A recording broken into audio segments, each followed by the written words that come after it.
So joined here now by Gary, Lisa and Sky to talk to us about the Logan and Gary Lionheart Fund. Gary, would you just like to tell us a little bit about the fund and how it came about? Yeah, so as many people know, my dad's been involved in rugby since probably close to 20 years now.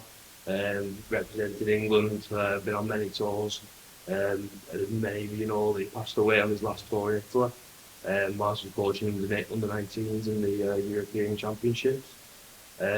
So the main reason for this charity is to sort of bring a bit of awareness to sort of heart issues, especially in the game of rugby. As we all know, Logan was on the tour. My dad, who sadly passed away with a heart condition. So, like I say, both of them have passed away due to heart-related instances. So the charity really is just to sort of try and test as many individuals as we can in the amateur game.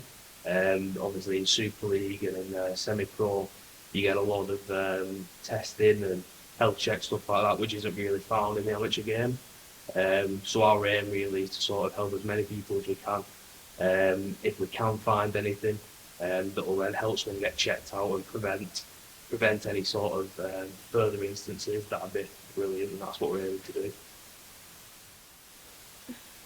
So we're all going to get together on the 28th of May at 9 o'clock at Rivington Pike to start the launch of the fundraising from our side. Logan's family and friends, they've all done their launch in Cumbria. We're going to begin ours on the 28th of May. There will be t-shirts on sale on the day for £5, which will all go towards the charity. They'll have the Gary and Logan logo on the front, as well as some other sponsors who've donated towards the charity. As many people we can get will be much appreciated.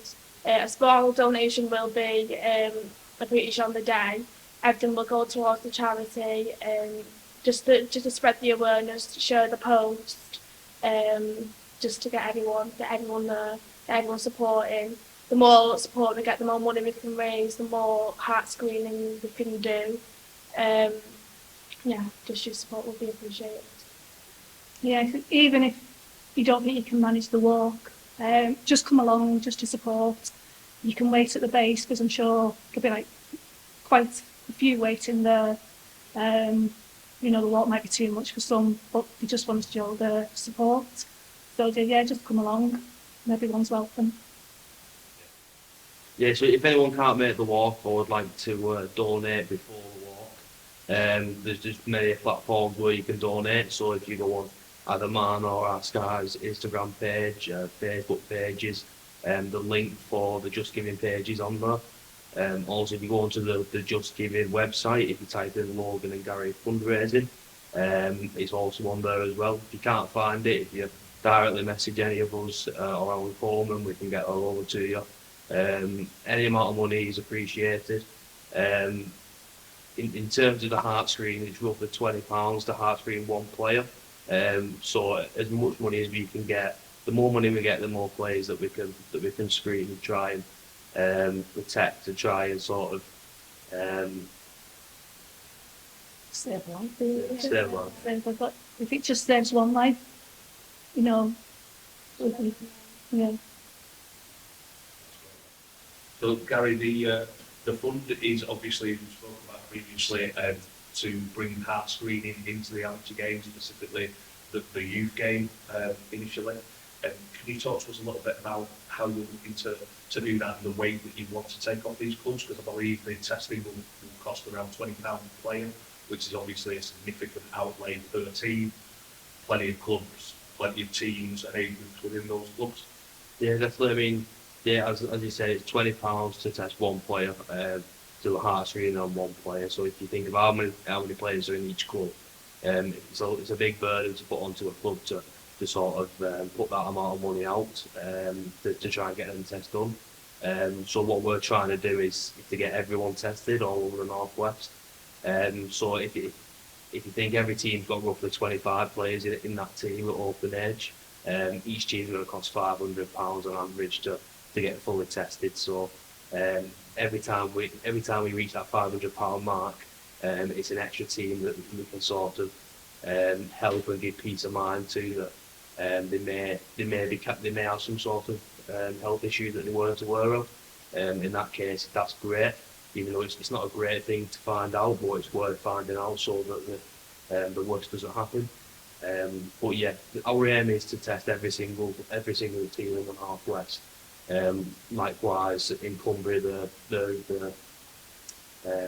aim is the same. So as much money as we can raise, the better it is for the amateur game, you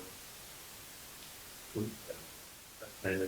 Yeah, so as many people know, my dad was very passionate about his charity work.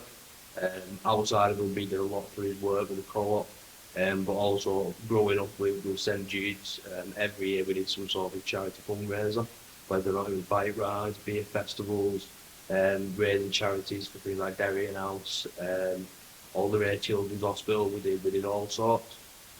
So it was more so around the time of the funeral, was trying to come up with different sort of charities of which we think that he would want that money to go to. And after a while, and after talking to Coleman, we decided that this sort of the topic around how we're passing things like that, and with it being such a common thing across rugby league, this would be the best avenue to go down. And I think if my dad knew that the money raised on his behalf had saved one life, I think he'd be over the moon. So yeah, I think that's why we chose this charity. So throughout the year, there will be some more events that are planned on just to try and raise as much money as we can. It is coming up to his first birthday since his passing on the 16th of July. That weekend, we are hoping to set a day to just raise as much money as we can, maybe like a rugby tournament with stalls like barbecues, karaoke, anything, just to get everyone down to one place. Obviously, it's his first birthday, but they're not being here, and just to raise as much money as we can. I think if everyone can try and support anyone who's willing to, and come try and help donate or just enjoy the day, we'd appreciate that as well. Obviously, going on once or twice a year, we will try and keep something, whether it be a walk, a rugby match, whether it be like anything, just to try and keep the money constantly coming into the charity so it doesn't die out. As it's not something that you can just do once and then you can't do it again. The rugby teams are going to constantly be changing, and so there'll be more players that do need the screening. Then we can get it for different ages. It doesn't have to just be open age. It can be go down to younger ages, older ages, whichever. So yeah, the Rugby League Benevolent Fund, obviously first of all, it massively helped us when my dad first passed around the funeral and bringing home all the logistics around that, which was brilliant. They are also taking a lot of the weight off our shoulders in regards to all the finer details in regards to the charity, like the accounts, all the backroom stuff that you don't really see, which is brilliant.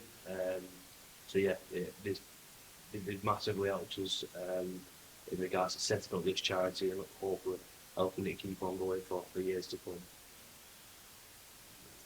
Good finish. I think we